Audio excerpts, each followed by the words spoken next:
Inendorso na ni VP Sara si Senator Amy Marcos, ang kapatid ng kanyang estranged unity partner na si PBBM.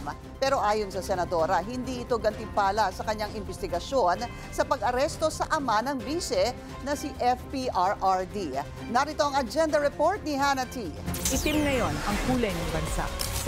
Si Vice President Sara Duterte ang mismong pumili ng kulay itim bilang campaign color ni Senadora Amy Marcos. Itim, laban ng tama. Itama ang mali. Iboto si Senator Amy. Kahapon, opisyal nang inendorso ng bise ang senadora sa isang campaign ad. At ang caption pa sa video online ay itim na nangangahulugang Inday trusts Amy Marcos.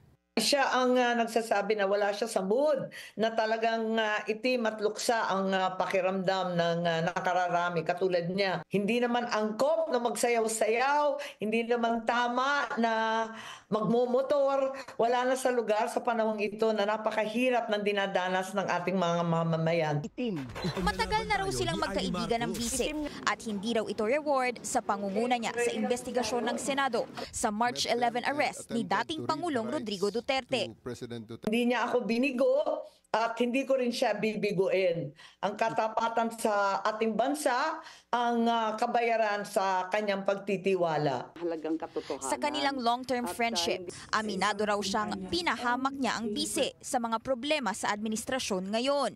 Nananahimik na siya. Nag-file na siya bilang mayor ng Davao. Kinalagkad ko pa at sinabi ko, sige na, mag-vice president ka. Hindi ko naman akalain kailanman nahahantong sa ganito. Grabe naman to, hindi ko akalain talaga. Bagsak si Senadora Amy sa winning circle ng mga survey na nasa 13th to 18th sa latest Pulse Asia poll. Pero wala raw sa isip niya ang politika ngayon. Mahalaga raw para kay Senadora Amy na matutukan ang mga problema ng bansa na para sa kanya hindi nagagawa ng maayos ng administrasyon ni PBBM.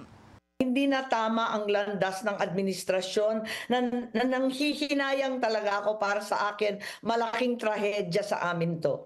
Malungkot daw ang ina nilang si dating First Lady Imelda Marcos dahil di sila maayos ni PBBM. Pero pinayuhan pa rin siyang magbalik kampanya. Ang nanay ko, politiko talaga, sabi niya, hoy, nakalimutan mo na yung kampanya mo. Mangampanya ka, manalo ka. Hindi yan pwede. Mensahe ng senadora kay PBBM, ngayong Holy Week, ipagdasal daw ang mga pagkakamaling nagawa nito at balikan daw ang mga turo ng kanilang yumaong ama na si Ferdinand E. Marcos. Para sa agenda, Hannah T. Bilyonaryo News Channel.